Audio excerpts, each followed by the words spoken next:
ఇప్పుడు నేను చెప్పాలనుకున్న రెండో విషయం ఎస్పెషల్లీ జాన్సన్ గారి గురించి.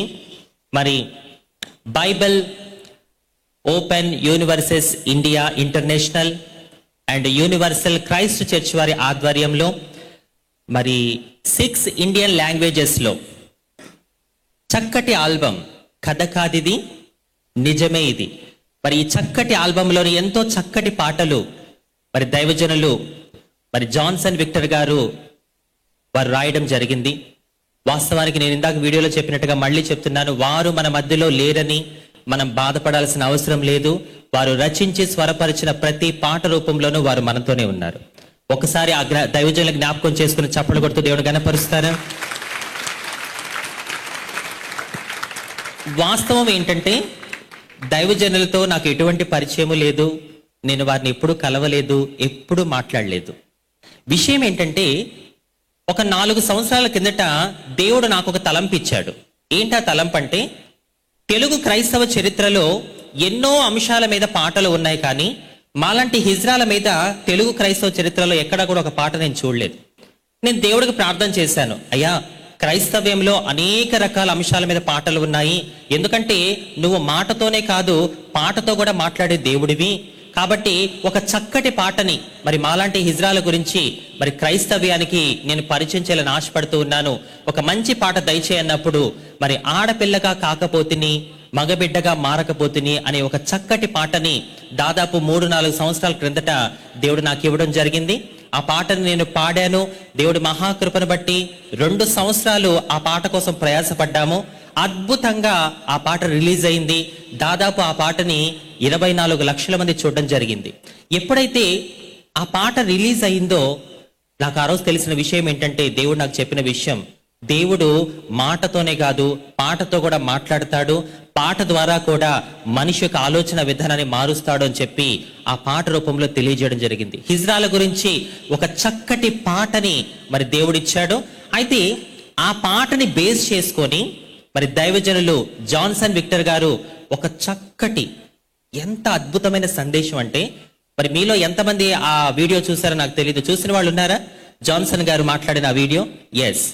మరి ఎంత చక్కటి సందేశాన్ని ఇచ్చారంటే, ఆ మాటలు నేను చెప్పడం కన్నా ఆ వీడియోలో మీరు చూస్తే అర్థమవుద్ది. నిజంగా ఆ మాటలు విన్న ఎవరికైనా సరే సమాజంలో హిజ్రాల మీద ఉన్న అపోహలన్నీ పోవాల్సిందే. అంత చక్కటి మాటలు వారు మాట్లాడారు. మీరు ఎవరైనా ఆ వీడియో చూడకపోయి ఉంటే ఖచ్చితంగా వారి ఛానల్లోకి వెళ్ళి ఆ వీడియో చూడండి. సో ఆ వీడియో చూసినప్పుడు నేను చాలా హ్యాపీగా ఫీల్ అయ్యాను. మీరు ఆల్రెడీ అక్కడ స్క్రీన్ మీద చూస్తున్నారు. చాలా చక్కటి మాటలు. అసలు నపుంసకుల్ని అంత చక్కగా కంపేర్ చేస్తూ మరి సమాజంలో వాళ్ళ నుంచి ఏం నేర్చుకోవాలి, మాకు ఎన్ని కష్టాలు ఉంటాయి. వాస్తవానికి మా కష్టాలు మా తల్లిదండ్రులకు తెలియదండి, స్నేహితులకు తెలియదు, ఎవరికి తెలియదు. కానీ ఒక దాసుడు, దేవుని దాసుడు మా కష్టాల్ని అర్థం చేసుకొని ఎంతో చక్కటి వివరణతో ఒక చక్కటి సందేశాన్ని 1 గంట సేపు వారు ఇవ్వడం జరిగింది. ఆ పాట వారు ఎంతో ఇష్టపడ్డారని ఆ వీడియోలో కూడా చెప్తారు. వారు చెప్పిన మాట ఏంటంటే, నేను కూడా నపుంసకుల మీద ఒక పాట రాద్దాం అనుకున్నాను, ఒక పాట రాయమని నన్ను కూడా చాలా మంది అడిగారు. కానీ ఈ పాట విన్న తర్వాత, సిస్టర్ అంజలి పాడిన పాట విన్న తర్వాత నాకు చాలా అద్భుతం అనిపించింది. నిజంగా దేవుడు ఎవరినైనా వాడుకోగల సమర్థుడు అని చెప్పి వారు ఆ వీడియోలో చక్కటి వివరణ ఇస్తూ ఉన్నారు. ఒక మాట చెప్పనా, ఈరోజు అనేక మంది హిజ్రాలు సంఘాలలోనూ మరి మీటింగ్స్ లోనూ ఇలా కనబడుతూ ఉన్నారు అంటే, జాన్సన్ విక్టర్ గారు లాంటి ఎంతో మంది సేవకులు మరి క్రీస్తు ప్రేమతో మమ్మల్ని అంగీకరించి వారి సంఘాలలో మాకు అవకాశాలు కల్పించబట్టే ఈరోజు అనేక మంది హిజ్రాలు దేవుడి మందిరాల్లో కనబడుతున్నారు. మరి వాళ్ళు కూడా దేవుని సేవ చేయడానికి ముందుకు రావడం జరుగుతుంది. అందుకే 2011 జనాభా లెక్కల ప్రకారం మన భారతదేశంలో నాలాంటి హిజ్రాల సంఖ్య 5 లక్షలు. తెలుసా ఈ విషయం మీకు?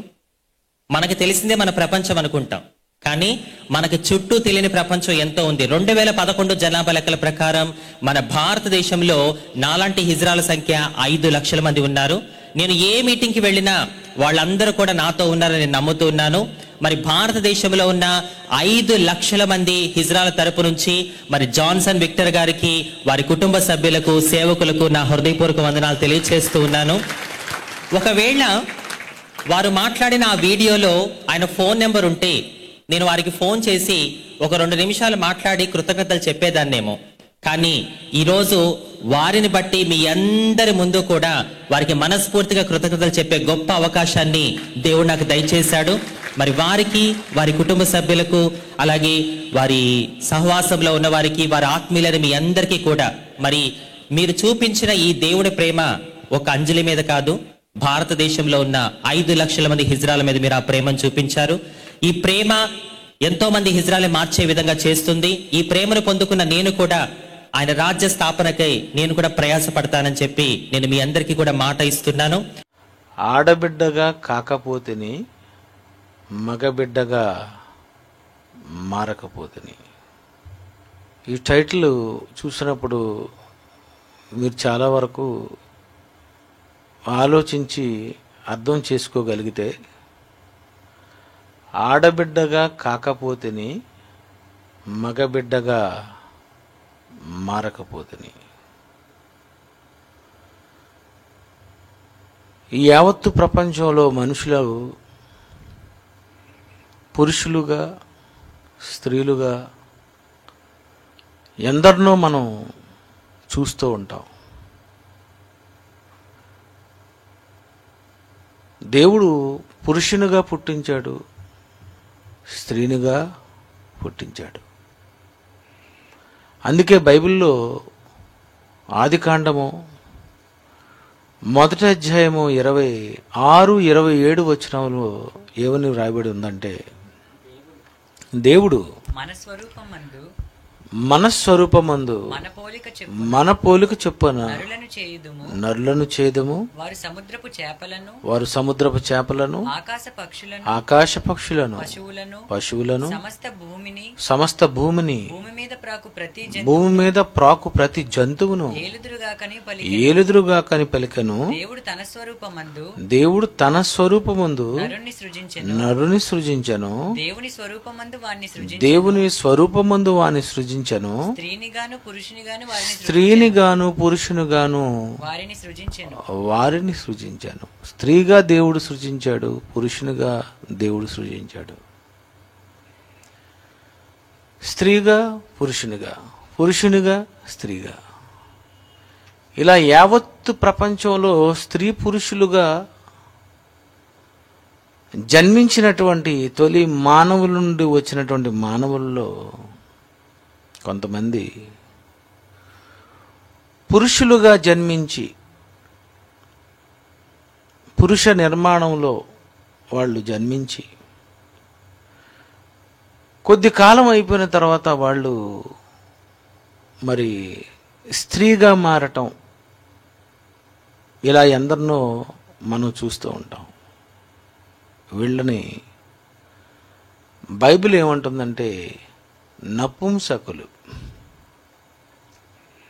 వీళ్ళు నపుంసకులు. తల్లి గర్భములో నుండి పుట్టినటువంటి వీళ్ళు మరి వీరి యొక్క క్యారెక్టర్, వారి పుట్టుక గురించి లోకం చెప్తున్నది ఏంటంటే ఫస్ట్ జెండర్, సెకండ్ జెండర్. అంటే మొట్టమొదటి జెండర్ ఎవరంటే పురుషుడు, సెకండ్ జెండర్ ఎవరంటే స్త్రీ. వీళ్ళని ఏమంటున్నారంటే థర్డ్ జెండర్ అంటున్నారు. అంటే వీళ్ళు కూడా జెండరే. వీళ్ళని ఏదో మీరు రకరకాలుగా మీరు ఆలోచించకండి. స్త్రీ అని, పురుషుడని నెంబర్ 1, నెంబర్ 2 ఉంది. వీళ్ళు నెంబర్ 3. ఎందుకు వీళ్ళు మరి ఈ జెండర్ కలిగి ఉన్నారు? ఇది ఎక్కడ జరిగింది, ఎలా జరిగింది, ఈ లక్షణాలు వీళ్ళకి ఎలా వచ్చాయి? ఇదంతా కూడా యావత్తు ప్రపంచం ఆలోచించినా వాళ్ళకి అంతు చిక్కదు. అది దేవుడే చెప్పాలి, బైబిలే చెప్పాలి. ఇలా యావత్తు ప్రపంచంలో ఈ నపుంసకుల జననం అసలు ఎందుకు జరిగింది? ఈ క్యారెక్టర్ని దేవుడు ఎందుకు పుట్టించాడు? వీళ్ళెందుకు ఈ రకంగా జన్మించవలసి వచ్చింది అని మనం ఆలోచిస్తే, వీరి కొరకు బైబిల్లో అనేక విషయాలు వీళ్ళ కోసం దేవుడు రాయించాడు. అందులో మత్తయి సువార్త 19వ అధ్యాయము 12వ వచనం ఒకసారి చూద్దామండి. మత్తయి సువార్త 19వ అధ్యాయము 12వ వచనం. తల్లి గర్భము నుండి నపుంసకులుగా పుట్టిన వారు కలరు, మనుషుల వల్ల నపుంసకులుగా చేయబడిన నపుంసకులను బైబిల్ చెబుతుంది తల్లి గర్భము నుండి నపుంసకులుగా పుట్టిన వారు కలరు. అంటే తల్లి గర్భములోనే వారి నిర్మాణమే అలా జరుగుతుందట. తల్లి గర్భము నుండి నపుంసకులుగా పుట్టిన వారు కలరు. ఎప్పటి నుండి నపుంసకులుగా పుడుతున్నారు వీళ్ళు? పుట్టిన తరువాత నపుంసకులు అవుతున్నారా? పుట్టుకలోనే నపుంసకులుగా పుడుతున్నారా? ఇది హార్మోన్స్ ప్రాబ్లమా? ఇది ఏ విధమైనటువంటి కారణం? ఇదంతా కూడా మనం ఆలోచిద్దాం. తల్లి గర్భము నుండి నపుంసకులుగా పుట్టిన వారు గలరు, మనుష్యుల వలన నపుంసకులుగా చేయబడిన నపుంసకులను గలరు. మనుష్యుల వలన నపుంసకులుగా చేయబడిన నపుంసకులను గలరు. మనుష్యుల చేత నపుంసకులు అయిపోతున్నారట. చూడండి, తల్లి గర్భములో నపుంసకులుగా పుట్టారు, కానీ మనుషుల వల్ల నపుంసకులుగా చేయబడేటటువంటి పరిస్థితులు కూడా ఉన్నాయట. ఇలా ఒకసారి యెషయా గ్రంథము 39వ అధ్యాయము 7వ వచనం ఒకసారి చూద్దామండి. యెషయా గ్రంథము 39వ అధ్యాయము 7వ వచనము. మరియు నీ గర్భమందు పుట్టిన నీ పుత్ర సంతును బబులోను రాజు నగరునందు నపుంసకులుగా చేయుటకై పోదురు. చూడండి, మనుష్యుల చేత నపుంసకులుగా. ఆ రాజుల కాలంలో ఎందరో ఈ మనుష్యులను నపుంసకులుగా కూడా చేసేసేవారటండి. అంటే మనుషుల వల్ల నపుంసకులుగా చేయబడిన వారు కలరు. 3వ వచనం, 3వది, పరలోక రాజ్యము నిమిత్తము తమ్మును తామే నపుంసకులుగా చేసుకొనిన నపుంసకులను గలరు. ఇదేంటి? పరలోక రాజ్యము నిమిత్తము తమ్మును తామే నపుంసకులుగా చేసుకున్న నపుంసకులను గలరు.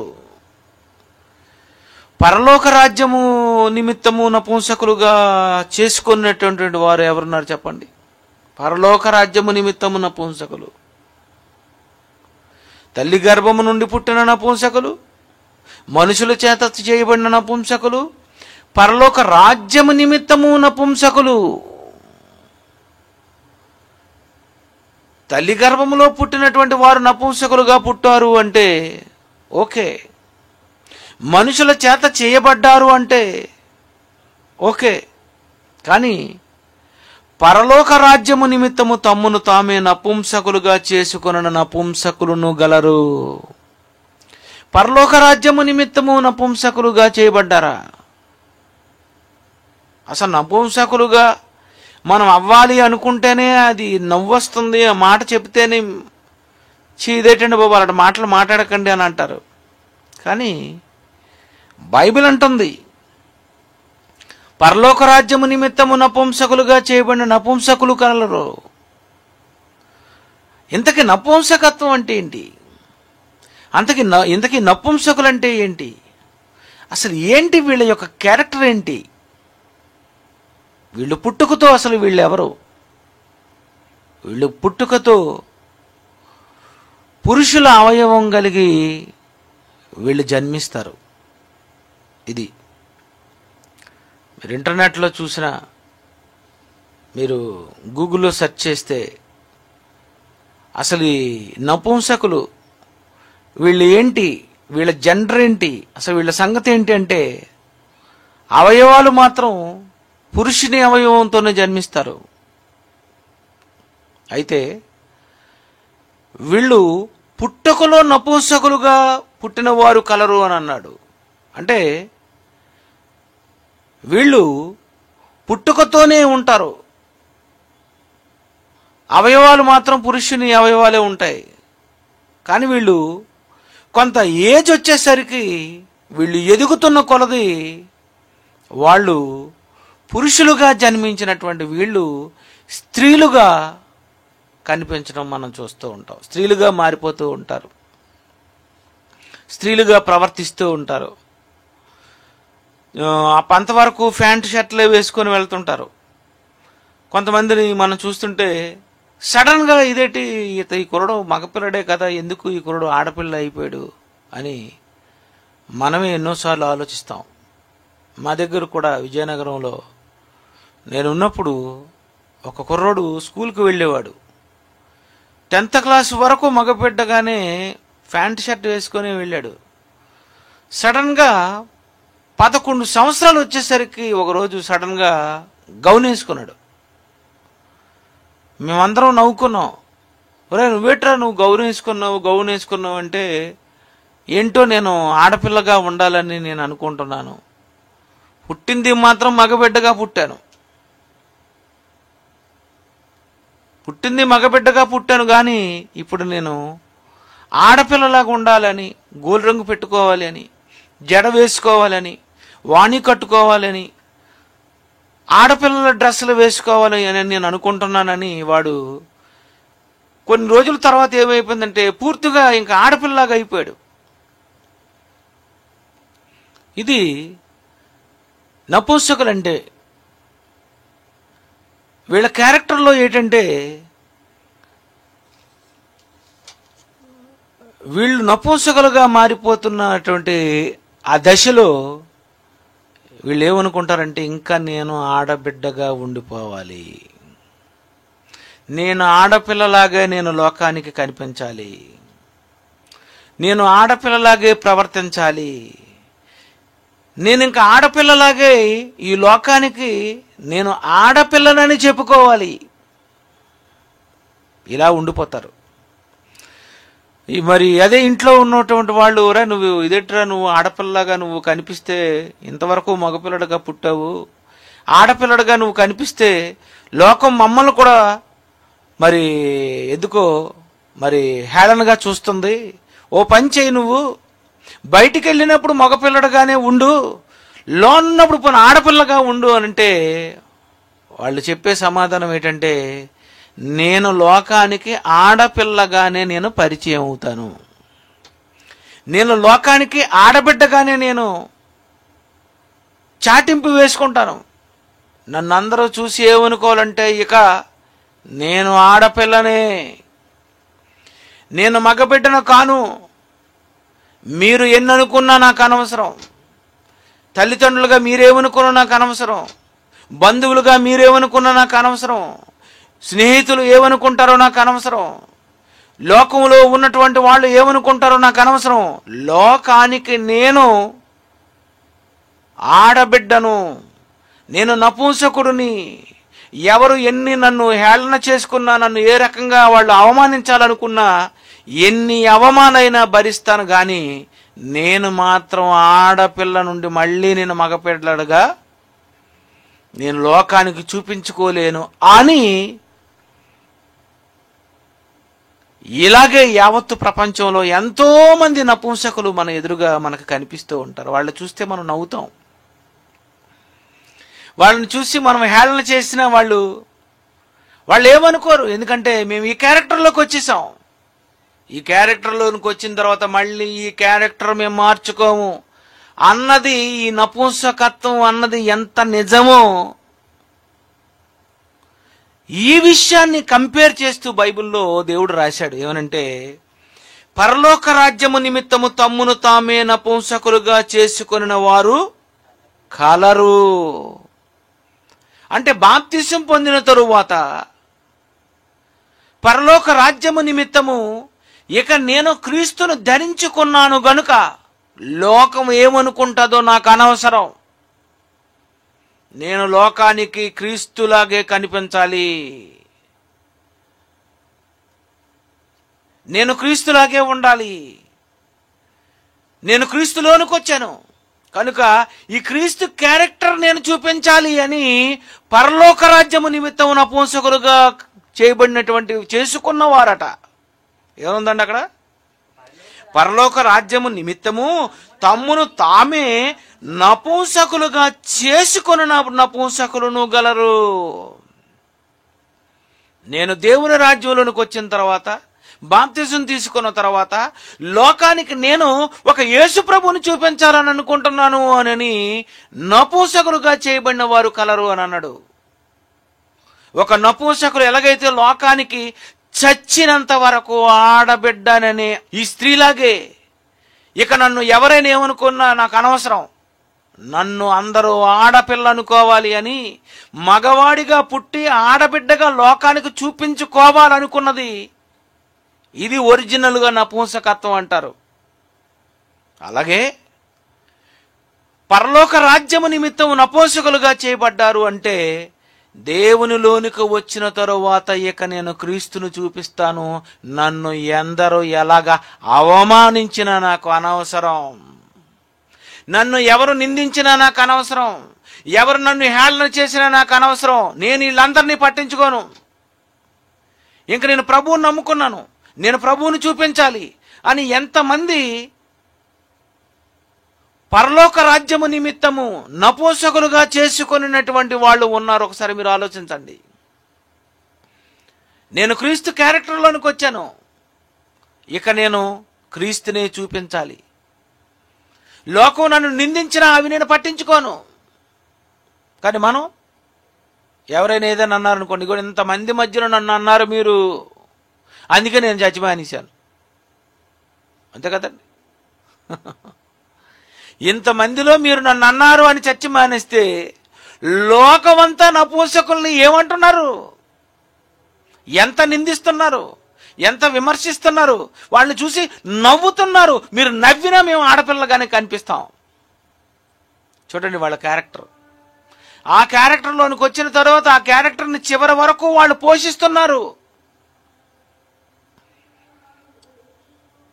అలాగే ప్రియమైన దేవుని పిల్లరా, లోకంలో ఉన్నంతకాలం వాళ్ళని ఎన్ని రకాలుగా అవమానించనివ్వండి, వాళ్ళు ఎన్ని రకంగా పేర్లు పెట్టనివ్వండి, వాళ్ళని చూడగానే ఎందుకో మనకు నవ్వు వచ్చేస్తుంది. వాళ్ళు ఇదేటో నన్ను నవ్వుతున్నారు కనుక ఇంకా నేను ఈ ఆడపిల్ల వేషంలో ఉంటే కుదరదు, మగబిడ్డగానే మారిపోదామని అనుకుంటుందా? నో. మీరు నవ్వినా, నన్ను కామెంట్ చేసినా, నన్ను ఏమనుకున్నా, నా బంధువులు కానీ, నా తల్లి కానీ, నా స్నేహితులు కానీ ఎవరు ఏమనుకున్నా నాకు అనవసరం. ఈ క్యారెక్టర్లోనికి వచ్చాను, ఈ క్యారెక్టర్లోనే నేను ఉండిపోతానని చివరి వరకు నపుంసకులుగానే ఉండిపోతున్నారు ఈ నపుంసకులు. వాళ్ళ క్యారెక్టర్ని దేవుడు చూశాడు, వారి స్వభావాన్ని దేవుడు చూశాడు. ఈ నపుంసకులుగా పుట్టినటువంటి వారు, తల్లి గర్భములో నుండి నపుంసకులుగా పుట్టినటువంటి వీళ్ళు పుట్టిన తర్వాత వాళ్ళ యొక్క జీవిత విధానంలో వాళ్ళు స్త్రీ వేషం వేసుకున్న తర్వాత చివరి వరకు ఎలా ఉంటున్నారు వీళ్ళు? ఇగో వీళ్ళు స్త్రీలుగానే కదా పరిచయం అయిపోతున్నారు లోకానికి, ఎవరు ఏమనుకున్నా. అలాగే ఈరోజు క్రైస్తవ్యాన్ని క్రీస్తులోనికి వచ్చినటువంటి నీవు, ఈ క్రీస్తు పాత్రలోనికి వచ్చినటువంటి నీవు, నీ పాత్రలో నువ్వు క్రీస్తును నువ్వు ఎలా చూపిస్తున్నావు? నీది ఎలా ఉంది? ఒకడు పులి వేషం వేసుకుంటాడు, వాడు పులి వేషం వేసుకొని పులిలాగే నువ్వు కనిపిస్తూ ఉంటాడు ఆ రోజంతాను.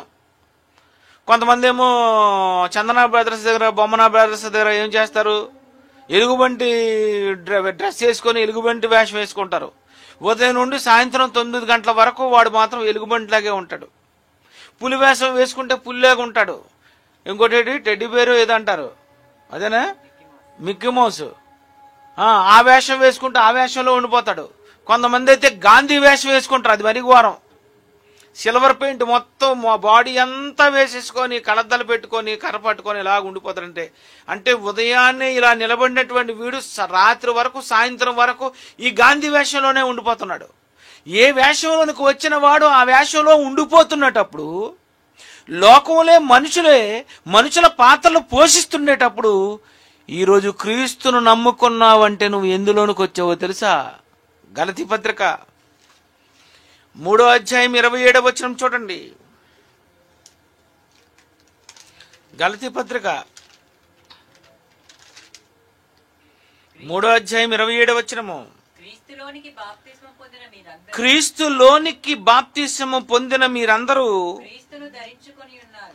క్రీస్తును ధరించుకొని ఉన్నారు. క్రీస్తులోనికి బాప్తిసం పొందిన మీరందరూ క్రీస్తును ధరించుకున్నారు. క్రీస్తును ధరించుకుంటే లోకానికి మీరు ఏ వేషం చూపిస్తున్నారు? క్రీస్తును ధరించుకుంటే మీరు క్రీస్తులాగా ఏం చూపిస్తున్నారు లోకానికి? ఒక నపుంసకుడుగా మారిన తరువాత జీవితాంతము అదే క్యారెక్టర్ని అతను చూపిస్తున్నప్పుడు, క్రీస్తులోనికి వచ్చినటువంటి మనము క్రీస్తును ధరించుకుంటే ఈ వేషంలోకి వచ్చిన తరువాత, ఈ పాత్రలోనికి వచ్చిన తరువాత, ఇది ధరించుకున్న తరువాత నువ్వు ఎంతసేపు నువ్వు చూపిస్తున్నావు క్రీస్తు క్యారెక్టర్. ఒక గాంధీ క్యారెక్టర్ వేసుకుంటే వాడు రోజంతా చూపించాడు. ఒకడు ఎలుగుబంటి వేషం వేసుకుంటే వాడు రోజంతా చూపించాడు. వాడు పులి వేషం వేసుకుంటే రోజంతా పులి వేషంలా పులిలాగే చేశాడు. వాడు పులిలాగే ఉన్నాడు. ఆ వేషంలోనే, ఆ పాత్రలో జీవించాడు వాడు. నువ్వు క్రీస్తులోనికి వచ్చిన తరువాత నువ్వు అసలు ఈ క్యారెక్టర్లోనికి వచ్చి నువ్వు ఏం చూపిస్తున్నావు? పిల్లరా, ఈ లోకంలో ఎంతోమంది నపుంసకులుగా పుట్టినటువంటి వాళ్ళు కలరు. ఈ నపుంసకులుగా పుట్టిన ఈ లోకంలో నపుంసకులను అసహించుకుంటున్నా కానీ వాళ్లను కూడా దేవుడు తన పాత్రలోనికి, క్రీస్తు పాత్రలోనికి దేవుడు రప్పించుకుంటున్నాడు. అలా నపుంసకులు కూడా క్రీస్తును ధరించుకొని క్రీస్తు కొరకు నపుంసకులుగా ఉండిపోయినటువంటి వాళ్ళు కూడా కలరు. అలాంటి వాళ్ళలో మనకు 8వ అధ్యాయంలో కనిపిస్తుంది. అపోస్తలుల కార్యములు 8వ అధ్యాయము, అపోస్తలుల కార్యములు 8వ అధ్యాయము 27వ వచనం చూడండి ఒకసారి. అప్పుడు ఐథియోపియుల రాణి అయిన కందాకే క్రింద మంత్రి అయి ఆమె యొక్క ధనాగారం అంతటి మీదనున్న ఐథియోపియుడైన నపుంసకుడు ఆరాధించుటకు యెరూషలేమునకు వచ్చెను. అతడు తిరిగి వెళ్ళుచు రథం మీద కూర్చొని ప్రవక్త అయిన యెషయా గ్రంథము చదువుతుండగా ఆత్మ ఫిలిప్పుతో నువ్వు ఆ రథం దగ్గరికి వెళ్ళు, దాన్ని కలుసుకొనమని చెప్పాను. ఫిలిప్పు దగ్గరకు పరిగెత్తుకొని పోయి అతడు ప్రవక్త అయిన యెషయా గ్రంథము చదువుతుండట చూచి, నీవు చదువునది గ్రహించుచున్నావా అని అడిగినప్పుడు, ఎవడైనను నాకు త్రోవ చూపకుండా ఎలాగూ గ్రహింపగలనని చెప్పి రథమెక్కి తనతో కూర్చుండమని చెప్పి ఫిలిప్పును వేడుకొను. అప్పుడు అతనికి వాక్యం చెప్పారు. వాక్యం చెప్పిన తర్వాత ఏమైపోయింది? 38. ఫిలిప్పు నపుంసకుడు ఇద్దరు నీళ్ళలోనికి దిగిరి. అంతటా ఫిలిప్పు అతనికి బాప్తిస్మమిచ్చెను. ప్రియమైన దేవుని పిల్లారా, నపుంసకుని పాత్రలో ఉన్నటువంటి అతనిని కూడా క్రీస్తు పాత్రలోనికి రప్పించాడు. ఒక పురుషుడిగా పుట్టి స్త్రీ పాత్రలోనికి వచ్చి ఈ పాత్రలోని చివరి వరకు ఎలాగైతే చచ్చిపోయినంత వరకు ఎన్ని అవమానాలై భరించైనా ఉండిపోతున్నాడో, నీవు క్రైస్తవుడిగా మారిన తరువాత ఈ పాత్రలోనికి వచ్చిన తర్వాత చివరి వరకు క్రైస్తవుడిగానే ఉండిపోతున్నావా? ఎవరో ఏదో అన్నారని క్రైస్తవ్యాన్ని విడిచిపెట్టేస్తున్నావా? ఎవరో ఏదో అన్నారని ఇది అవమానంతో కృంగిపోయి ఆరాధన నువ్వు మానేస్తున్నావా? ఒకసారి ఆలోచించండి. వాళ్లను లోకమంతా అవమానిస్తున్నా ఈ పాత్రలోనికి వచ్చాం గనుక చివరి వరకు ఈ పాత్రే పోషిస్తాం అనుకుంటున్నారు వాళ్ళు. అది అవమానకరమైన పాత్ర అయినా, అది ఆ పాత్ర జనాలు మరి ఎంత అసహ్యంగా చూస్తారో, కానీ లేదు, నేను ఇక ఆడపిల్లనే, ఆడబిడ్డగా ఇంక నేను వెళ్ళిపోవాలి లోకానికేనని ఎంతమంది ఆలోచిస్తున్నారు. ఇలాంటి నపుంసకులుగా ఉన్నటువంటి వారిని ఎంతమంది మారుస్తున్నారు దేవుని కోసం? ఒక మంచి వాక్యోపదేశకునిగా, ఒక దేవుని కొరకు ఒక మంచి పాత్రగా ఎవరండి మారుస్తున్నారు? ప్రేమైన దేవుని పిల్లరా, ఒక గొంగలి పురుగు సీతాకోక చిలుక పాత్రలోనికి వచ్చేసింది. చూడండి, ఒక గొంగలి పురుగును దేవుడు సీతాకోక చిలుక పాత్రలోనికి తీసుకొచ్చేశాడు. ఒక పురుగునే సీతాకోక చిలుక పాత్రలోనికి తీసుకొచ్చినటువంటి దేవుడు ఈ నపుంసకుడి పాత్రలో ఉన్నటువంటి వేగను క్రీస్తు పాత్రలోనికి దేవుడు తీసుకొని రాలేడా? ఈ వాక్యము ఎంతమందిని క్రీస్తులోనికి నడిపించదు ఒకసారి ఆలోచించండి. అందుకే సర్వలోకమునకు వెళ్ళండి, సర్వ సృష్టికి సువార్త ప్రకటించండి. First gender, second gender, third gender, స్త్రీ పురుషులు అని కాదు, ఈ నపుంసకుడు అని కాదు, ఎవరికైనా ఈ వాక్యాన్ని ప్రకటించండి, వాళ్ళని క్రీస్తు పాత్రలోకి రప్పించండి.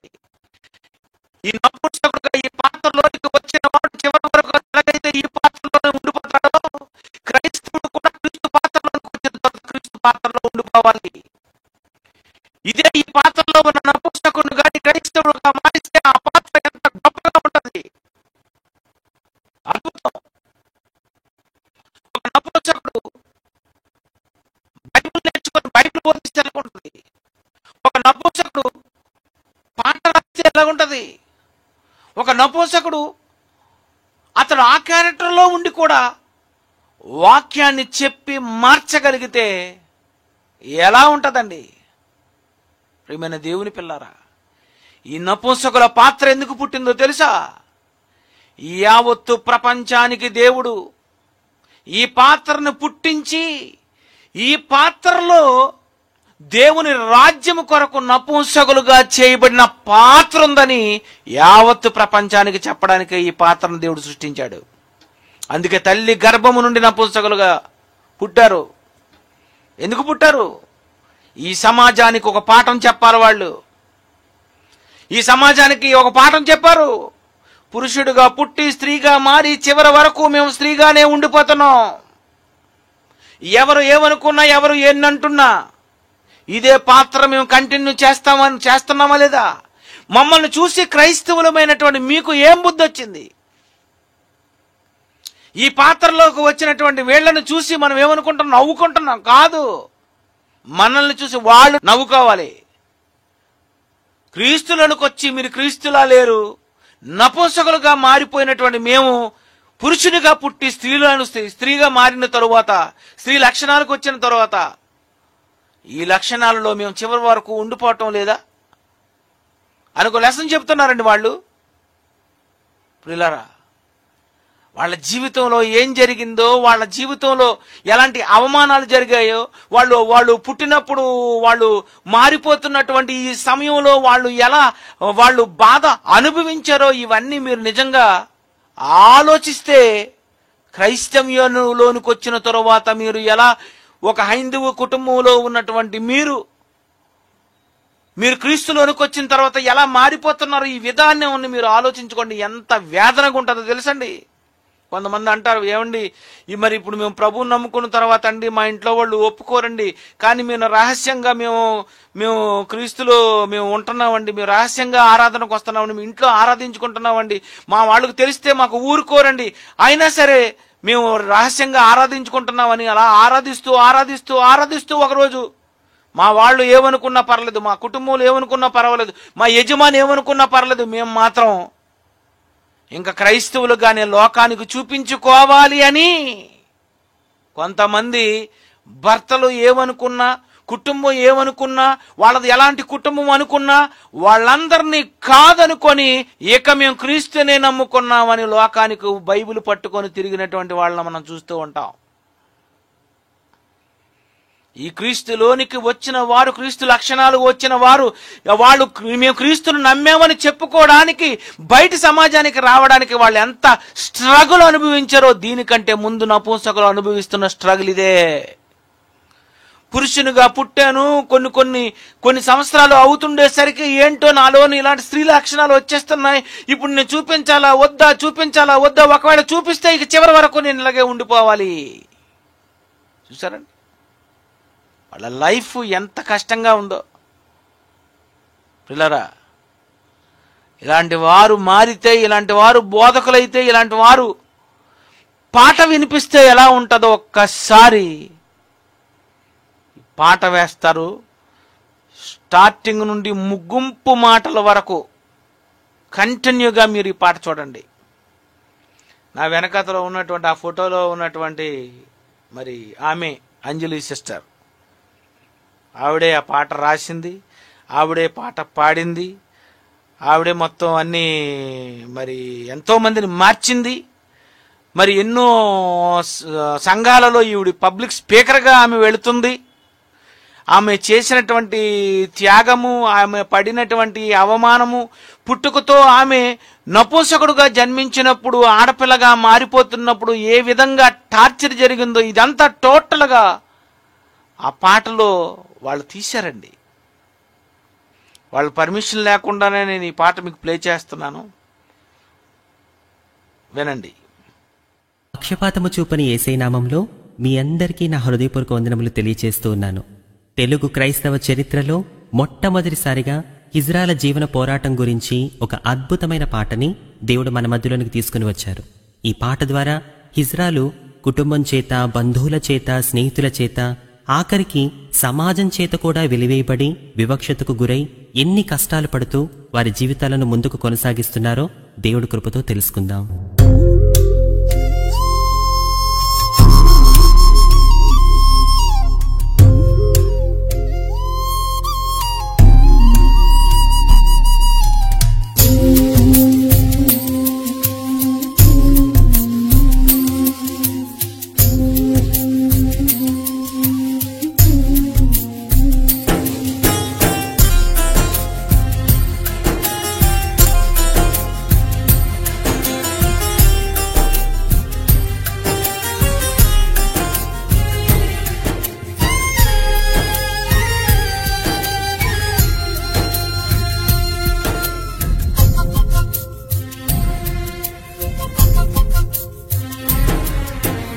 ఆడపిల్లగా కాకపోతిని మగబిడ్డగా మారకపోతిని. ఆడపిల్లగా కాకపోతిని మగబిడ్డగా మారకపోతిని. యేసయ్యా నా యేసయ్యా నీ పాత్రగా నీ మార్చబడితినయ్యా. యేసయ్యా నా యేసయ్యా నీ పాత్రగా నీ మార్చబడితినయ్యా. ఆడపిల్లగా కాకపోతిని మగబిడ్డగా మారకపోతిని. నేనాడపిల్లగా కాకపోతిని మగబిడ్డగా నీ మారకపోతిని.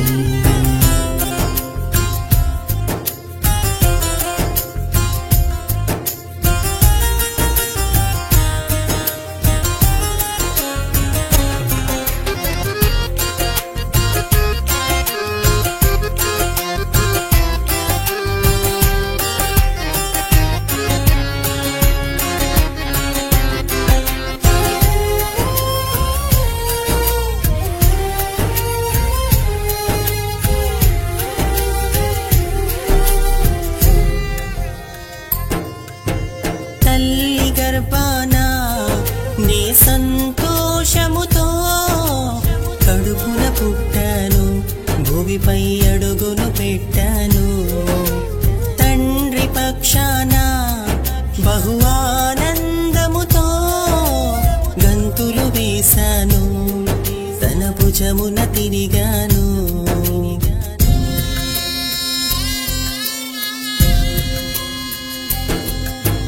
తల్లి నీ సంతోషముతో కడుపున పుట్టాను, భూమిపై అడుగును పెట్టాను. తండ్రి పక్షాన బహు ఆనందముతో గంతులు వేశాను, తన భుజమున తిరిగాను. పరువు ప్రతిష్టకు బలిగా వెలివేయబడినాను, కన్నవారితో కఠినంగా అసహించుకోబడ్డాను. పరువు ప్రతిష్టకు బలిగా వెలివేయబడినాను, కన్నవారితో కఠినంగా అసహించుకోబడ్డాను. యేసయ్యా నన్ను ఆదుకుంటివి, హక్కున చేర్చుకుంటివి, నీ సేవలో వాడుకుంటివి. నా యేసయ్యా నన్ను ఆదుకుంటివి, హక్కున చేర్చుకుంటివి, నీ సేవలో వాడుకుంటివి. ఆడపిల్లగా కాకపోతిని, మగబిడ్డగా మారకపోతిని. నేనాడపిల్లగా కాకపోతిని, మగబిడ్డగా నీ మారకపోతిని.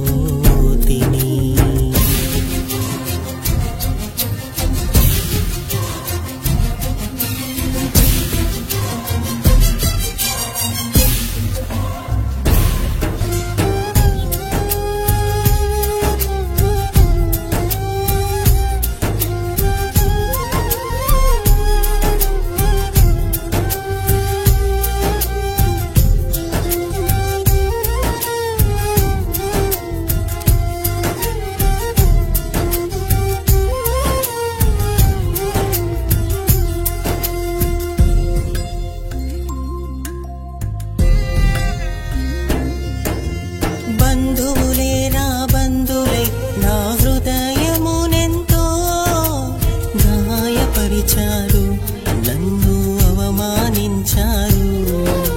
స్నేహితులే రాక్షసులై నా యౌవన దశను తప్పుగా మలిచారు, ఎంతో హేళన చేశారు.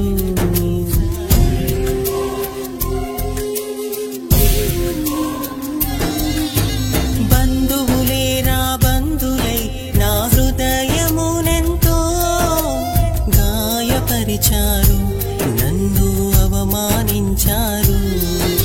స్నేహితులే రాక్షసులై నా యౌవన దశను తప్పుగా మలిచారు, ఎంతో హేళన చేశారు.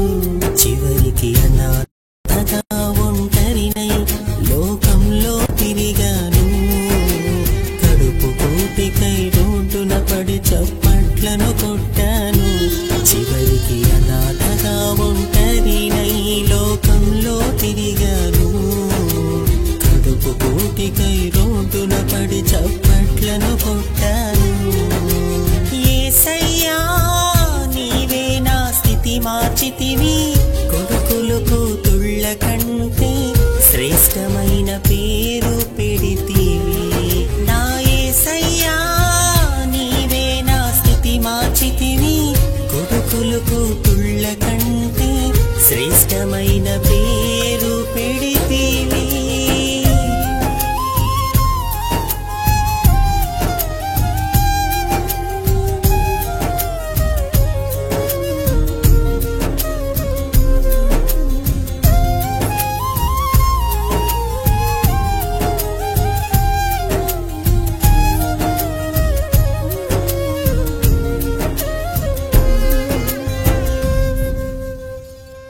నిషేధించబడిన రాయి మూలకు తలరాయి అన్న వాగ్దానాన్ని దేవుడు నా జీవితంలో అక్షరాలా నెరవేర్చాడు.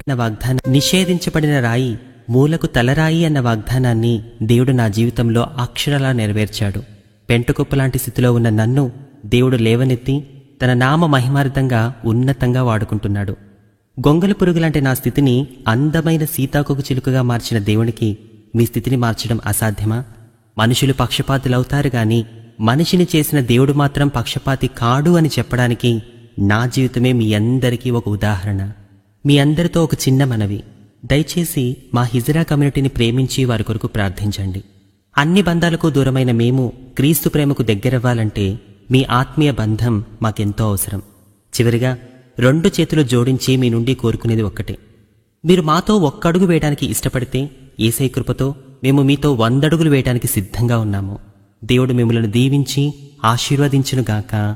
ఆమేన్. చూసారండి, ఒక డిఫరెంట్ క్యారెక్టర్లోకి వచ్చి ఎన్ని అవమానాలైనా భరించి యేసుప్రభువుని ప్రకటిస్తుంటే, పురుషుడిగా పుట్టి నువ్వేం ప్రకటిస్తున్నావు? పూర్తిగా స్త్రీగా పుట్టి నువ్వెంత సేవ చేశావు? ఒకసారి ఆలోచించండి. పురుషుడిగా పురుషుని క్యారెక్టర్లో ఏ అవమానం లేదే, హాయిగా సేవ చేసుకోవచ్చు. స్త్రీగా పుట్టి స్త్రీగా ఉండి హాయిగా సేవ చేసుకోవచ్చు. కానీ ఈ థర్డ్ జెండర్లో పుట్టినటువంటి వీళ్ళు సేవ చేయాలంటే ఎంత కష్టం, ఎదగాలంటే ఎలా అణిచేస్తారు, ఎంత అవమానిస్తారు, ఎలా రిసీవ్ చేసుకుంటారు. అయినా సరే వాళ్ళు చూసారండి, దేవుడు నిజంగా అందరిని ఆయన ఆహ్వానిస్తున్నాడు. ఈ లోకానికి ఒక పాఠం చెప్పడానికి దేవుడు వీళ్ళని కూడా పుట్టిస్తున్నాడు. వీళ్ళ ద్వారా ఈ సమాజం చూసింది ఒక కోణం, లోకమంతా చూసింది ఒకే కోణం. కానీ ఈరోజు మీకు నేను చూపించింది వేరే కోణం. ఒక పురుషునిగా పుట్టి స్త్రీలోనికి వచ్చిన తరువాత చివరి వరకు వాళ్ళ పాత్రలో అలాగే ఉండిపోతున్నారు. మళ్ళీ వెనక స్థితికి వెళ్ళటం లేదు. నేను పురుషుని గనుక ఇక నేను వెనక్కి వెళ్ళిపోవాలనుకునే దశ లేదు వాళ్ళకి. ఇందులో ఎంత అవమానం ఉన్నా పర్లేదు, ఈ క్యారెక్టర్నే నేను చూపించాలనుకుంటున్నారు. ఈరోజు క్రీస్తులోనికి వచ్చినటువంటి మనం ఎంతవరకు మనం మన పాత్ర చూపిస్తున్నాం చెప్పండి. ఈ క్రీస్తులోనికి వచ్చిన తర్వాత చివరి వరకు ఉంటున్నావా? చివరి వరకు ఈ పాత్ర కంటిన్యూ చేయగలుగుతున్నావా? నీ జీవితంలో ఎప్పుడైనా నువ్వు యేసుక్రీస్తు ప్రేమను చూపించగలుగుతున్నావా? నీ జీవితంలో ఎప్పుడైనా యేసు చేసినటువంటి త్యాగాలు, యేసు చూపించినటువంటి ఆ ప్రేమ జీవితాన్ని నువ్వు చూపిస్తున్నావా? అవకాశం ఉండి నువ్వు చూపించటం లేదు. నీకు అవకాశం ఉండి నువ్వు చూపించటం లేదు. అవకాశం లేని వాళ్ళు కూడా చూపిస్తున్నారు. ఎందుకంటే మేము ఇక ఈ క్యారెక్టర్లోనికి వచ్చిన తరువాత మేము ఈ పాత్రని క్రీస్తు కొరకే చూపించాలనుకుంటున్నారు వాళ్ళు. అందుకే యేసుక్రీస్తు వారు అన్నారు 2000 సంవత్సరాల క్రితం, దేవుని రాజ్యము నిమిత్తము నపుంసకులుగా చేసుకొనిన వారు కలరు. ఒక పౌలు పెళ్ళే వద్దనుకున్నాడు. ఇక నా జీవితం ఇక ఉండిపోవాలి, ఇంకెలాగే ఉండిపోవాలి, ఈ పాత్రలోనికి వచ్చిన నేను ఇక నా పాత్ర మార్చుకోకూడదు. సరే ఆలోచించండి. దేవుని రాజ్యము నిమిత్తము ఇక నేను క్రీస్తు పాత్రలోనికి వచ్చాను, క్రీస్తులాగే ఉంటాను, ఆ క్యారెక్టర్లో ఉండిపోతున్నారు. ఎన్ని దెబ్బలు కొట్టినా, ఎన్ని అవమానాలు జరిగినా, ఎన్ని రకాలైనటువంటి వాళ్ళు హింసలు పొందినా ఆ క్యారెక్టర్లో నుండి వాళ్ళు బయటికి రాలేదు. అందులోనే ఉండిపోయారు, అందులోనే చనిపోయారు. ప్రియమైన దేవుని పిల్లారా, క్రీస్తును ధరించుకున్నటువంటి మనం ఈ క్యారెక్టర్లోనికి వచ్చిన తరువాత నీ ప్రవర్తన ఎలాగా ఉంది? నపుంసకుడిగా మారి ఏటండి ఈ పరిస్థితి అంటే ఇదంతా కూడా హార్మోన్స్ ప్రాబ్లమా? క్రైస్తవ్యంలోనికి వచ్చామంటే ఇప్పుడు నేనేమనాలి? నేను హార్మోన్స్ ప్రాబ్లం అంతేనా? ఏం ప్రాబ్లం ఇది? ఇంతకాలం నువ్వు అందులో ఉండి ఇందులోనికి వచ్చి ఇలా మారిపోయేవేటి? నువ్వు ప్రార్థన, పాటలు, దేవుని వాక్యము, సేవ, మోకాళ్ళ ప్రార్థన, ఇదేంటి ఈ క్యారెక్టర్లోనికి వచ్చేసేవేటంటే దీన్ని ఏమంటారు? హార్మోన్స్ ప్రాబ్లం అంటారా? ఈ క్యారెక్టర్లోనికి వచ్చావు. ప్రియమైన దేవుని పిల్లారా, లోకానికి దేవుడు ఎన్నో రకాలుగా అనేక క్యారెక్టర్స్ చూపిస్తున్నాడు. ఈ క్యారెక్టర్ను కూడా చూపించాడు. ఇందులో ఆయన కొరకు బ్రతికేనేటువంటి వారు కూడా ఉంటారు అనే ఒక మంచి విషయాన్ని దేవుడు రాయించాడు బైబిల్లో. నిజంగా వీళ్ళ కోసం నాకు పాట రాయమని అన్నారు. సడన్గా నాకు ఈ పాట దొరికింది. అంటే నేను రాయాలని నేను ఒక 3 నెలల క్రితం ప్రిపేర్ అయ్యాను. సడన్గా ఈ పాట వచ్చింది. అనుభవంతో రాసినటువంటి పాట. పక్క అసలు మొదట టైటిలే నాకు బాగా నచ్చింది. ఆడబిడ్డగా కాకపోతిని, మగబిడ్డగా ఇక మళ్ళీ మారకపోతిని.